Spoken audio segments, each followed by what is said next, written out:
Welcome back, ladies and gentlemen, to Kings of the North. Hopefully, you guys enjoyed that little sneak preview of what's been going on. But Steadfast, again, we have a very awesome PvP coming up between two of the people who I think a lot of people know. One of them, kind of the new talent, the other one, sort of the old school. Yeah, it's gonna be interesting to see how this kind of match shapes up. Hmm. Yeah, I'm really a fan of what's happened in PvP with Legacy of the Void. There's just so much more excitement. Force fields are not as big of an issue, but because of the Immortal buff, they can Hmm. still do have a place in the matchup. It's just everything feels viable right now, which is the case in TVT. And as we know, TVT is a really exciting matchup. It very much is. But, one of the interesting things about HuK versus Neeb is just the fact that these two players have played each other a decent amount of times this year in tournament settings. They played during the NetEase GPL where Neeb 2-0'd HuK. Neeb 2-0'd HuK again in the Gauntlet Super Test. We also had Ladder Heroes December monthly finals where Neeb 2-1'd HuK. And in the DreamHack Leipzig qualifiers, Neeb 2-1'd HuK. And those are all within the past 2.5-ish months. So Neeb clearly looking pretty strong versus HuK right now. Yeah, he's got to feel comfortable going into this, but at the same time, once again, those aren't all 2-0s. This is best of one, and HuK HuK is a crazy guy. He's, Mhm. as we were saying before, you can see a lot of different sides of HuK depending on how he's feeling, Yeah, but he is in his element at a LAN setting. absolutely. And Neeb just came off two kind of rough losses, Mhm. one to Masa, another one to Scarlet, Yeah. and yeah, if he goes down here, he may find himself all of a sudden in that bottom four.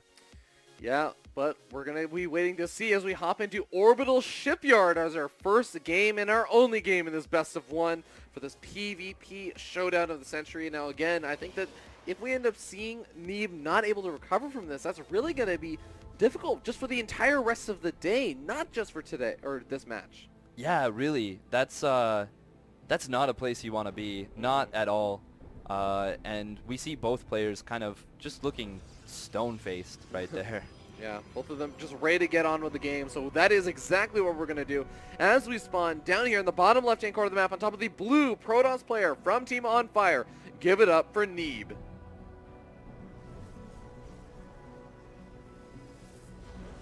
Meanwhile, spawning up in the top right position from the team Evil Geniuses, it is Chris HuK Loranger. Oh, oh, oh. Ha ha ha. Make him sound French. So Yes, we're talking about Desro for a moment. that's my bad. It's actually pronounced Loranger. Loranger. For Don't let him hear you say that. yeah, he would not like that. But we are going to be checking out to see how these two players have been doing versus each other, and you can kind of see that HuK sitting 7-12 versus Neeb, and of course that makes Neeb sitting 12-7. So he is very much favored just in terms of match history against each other. But I will say that we have to take into account the way that Neeb has been playing, the way that he's been feeling, the players that he's losing against is not the same way that we normally see Neeb in a lot of these online events, which is where a majority of these results are from.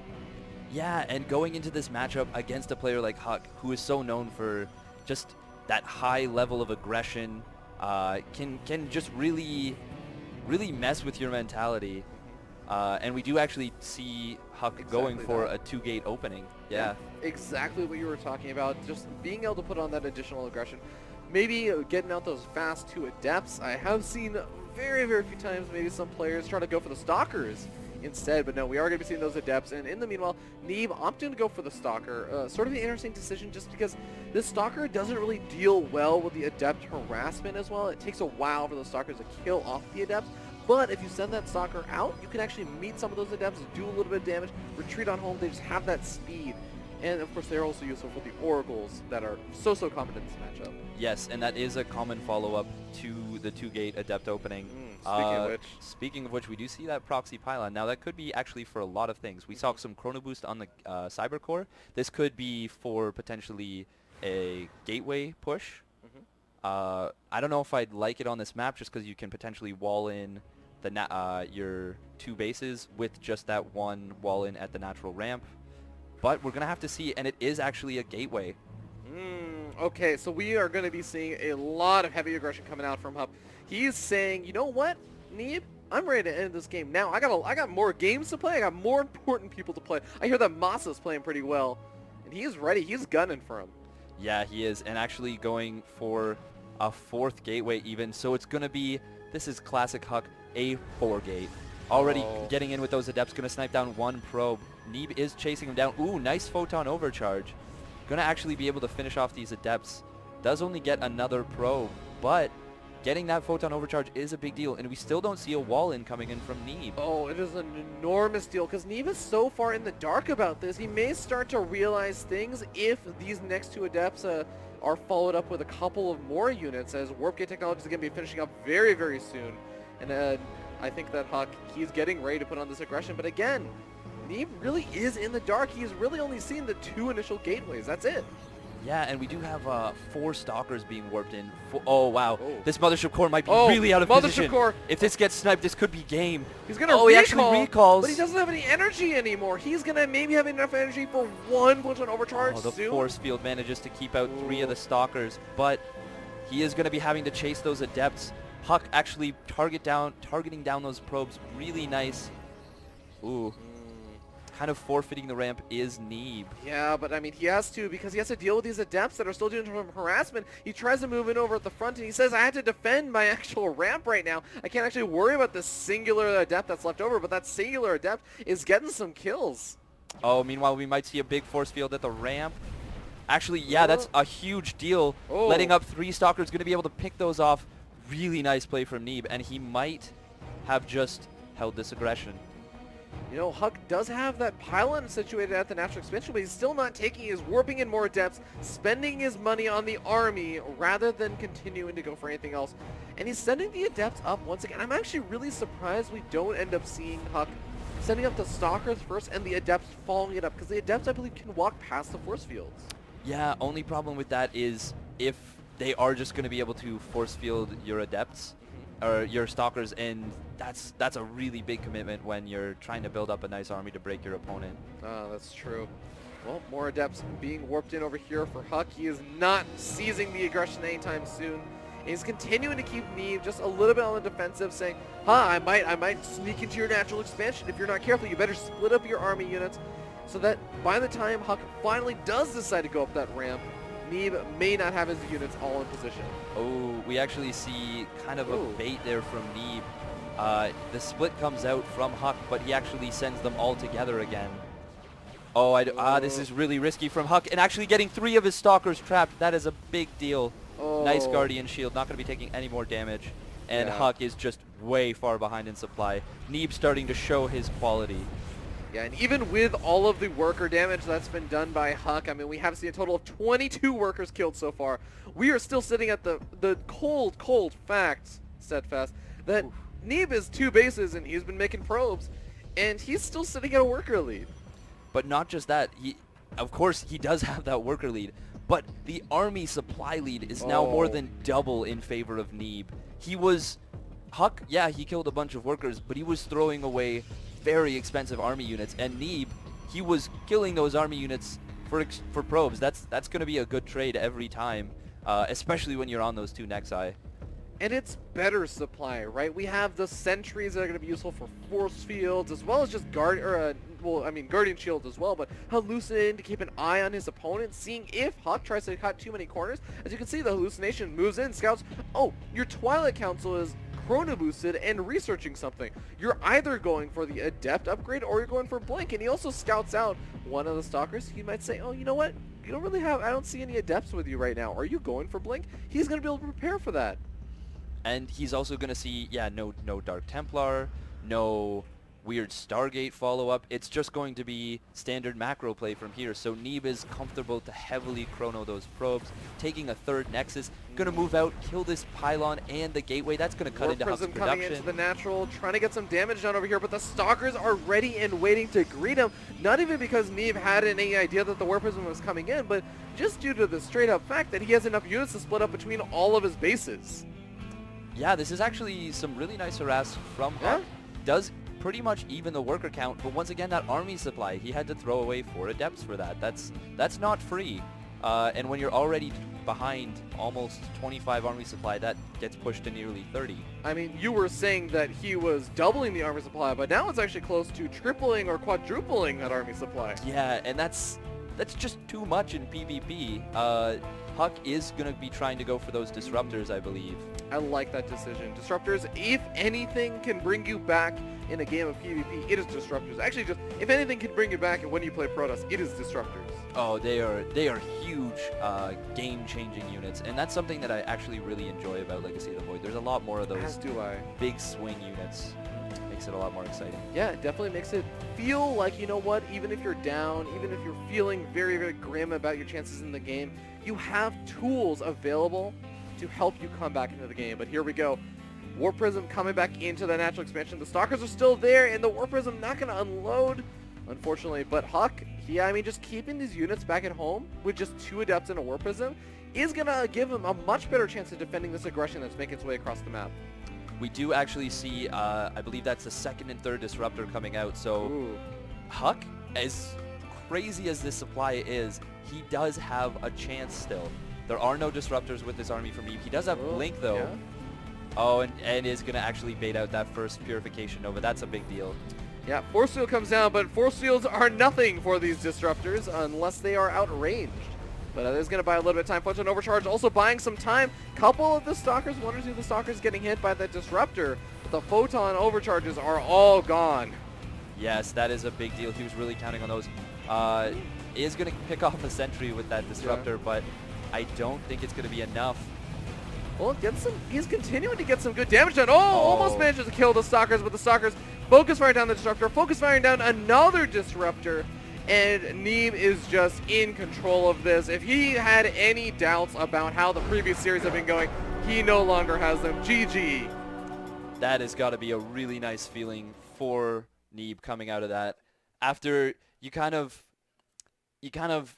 aren't hitting your stride yet, you're stumbling out of the gate, and then you come into, you deal with HuK, and you're like, he's traditionally been good at PvP.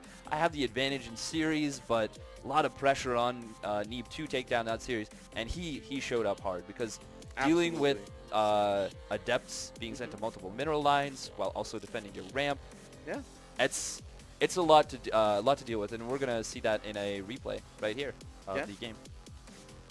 And over here we can kind of see, this is the point where, as you were saying, HuK was sending in those Adepts, but the Force Field on the ramp just staying so consistent with it, always trapping in a few units, not just keeping HuK out of his base. It was getting those unit pickoffs that really allowed him to snowball out of control with the army supply. Yeah, and once again, Neeb was just so prepared for this multi-pronged aggression. And HuK overstaying his welcome a little bit there, kind of trying to do too much and actually losing 3 additional Stalkers on top of 6 Adepts. He had killed a lot of workers, nearly evened the worker count, but he threw away so much for it, there was really just no coming back.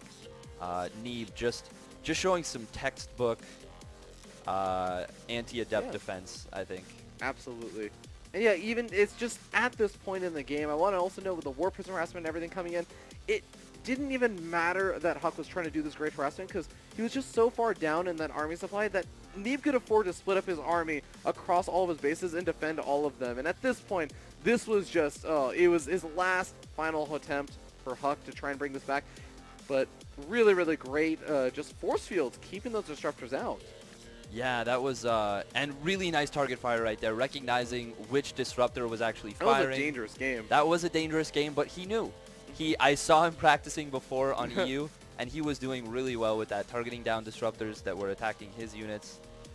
Really nice play from Neeb, and you know what? He's back on track to make it into that top 4 going. This brings him up to 2-2, I believe. Yeah, definitely not too bad. I mean, he can go to a maximum, I believe, 5-2, if I did my math correctly on stream. Yeah, that would that put adds him up to 7. Probably would put him in 3rd place, maybe?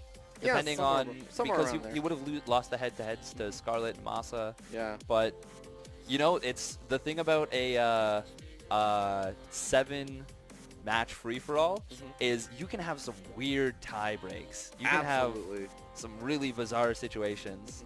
Yeah, so maybe we'll be able to take a look at the scores in a second. Yeah, I would actually love to just take a look at some of the results that we've seen, because, you know, I think there's been some people in the chat that have been saying, you know, oh, you know, are they just playing one series at a time? Well, actually, there are multiple games happening. We have 2 games happening at any given time, and you guys can see over here that it's not entirely updated with all of the absolute latest scores. But still, we do have a little bit of an idea of kind of what's going on. You can see Masa sitting there with a beautiful 3-0. Yep, defending his home and native land, as it were, from the other Canadian aggressors. Foreigners. The foreigners. This is the first time you'll see a Korean in Canada defending it as his own territory. Yeah, for those who don't know, Masa has a little bit of that Korean blood, has been living in Toronto for quite a bit of time now, but has kind of become a Canadian himself, but still a little bit of a funny situation. Regardless, we do end up seeing No Regret did manage to take a game off of someone. That was Scarlet earlier. Oh yeah, it was a Scarlet game, I forgot, yeah. Still struggling a little bit, I think, but, you know, chugging along. Very very neat stuff, and has a lot of downtime to rest up for his next game between them. Yep. That's the thing. When you finish a game in 2.5 minutes, you've got plenty of time. It looks like we see Masa trying to get set up right there. But ladies and gentlemen, we do have a very, very special announcement. Steadfast, would you like to do the honors? Oh, I would love to do the honors. We have, for your viewing pleasure, StarCraft Jeopardy is going to be coming up soon. Oh, the return of StarCraft Jeopardy has been so long since Troy Pavlik was unfortunately unable to, you know, continue the show. I think he just got busy with life. Things were going on. But it was a very, very fun show. For those who don't know, StarCraft Jeopardy is exactly like normal Jeopardy, except it's all about StarCraft. Except, you know, Troy is a little bit of a jerk. He decided to create a little bit of a home turf advantage for the Canadians, add a Canadian category to all of the Jeopardy stuff. But we have people from the event. We have players. I think Steadfast and I were also in the StarCraft Jeopardy, or I should say, are in StarCraft Jeopardy, because I won't reveal who ended up winning. These may or may not have been recorded earlier today and yesterday. Yeah. Definitely, you may see a bit of a wardrobe change between some of the wardrobe games. Changes, technical difficulties where we return in a matter of seconds, but this is all for your own personal enjoyment, so you guys don't have to wait for any longer. I know there's been a couple of technical issues, and we thank you so much for bearing with us through some of those initial issues. We hope that they're all resolved now, and we're hoping that we're going to be smooth sailing from here. Yeah, so I don't know about you, but I miss StarCraft Jeopardy. I really do. You know, it was a lot of fun. Yeah, it was I believe approximately 1 year ago that that almost StarCraft exactly Jeopardy a year. started. Yeah. It was in March of 2015 that StarCraft 2 Jeopardy started. Troy Pavlik had a very, very kind of interesting and different idea than most other people. But Penguin began his reign of terror and was nearly stopped by someone. He was nearly stopped by some random guy who happened to know a lot about StarCraft, did really well on the show. Yeah? But you know what? That guy, he decided that there's things more important than winning. Like what? Like putting on a show. Interesting. And a show he did put on. Yeah. For those who are wondering, that was me. I had Penguin basically defeated and righting his rights. It was in the final Jeopardy. I had a nice point lead. I had more than double the points, I believe, of Penguin. And if I recall, for absolutely no reason, I decided to bet everything on Final Jeopardy. No reason other than the fact that I felt bad that Penguin was so terribly defeated. But ladies and gentlemen, we're going to be heading into it in just a matter of seconds. StarCraft 2 Jeopardy, we actually have multiple rounds of this that are going to be happening, so be sure to tune in for the rest of Kings of the North if you want to check out the other matches. But ladies and gentlemen, we're hopping into it.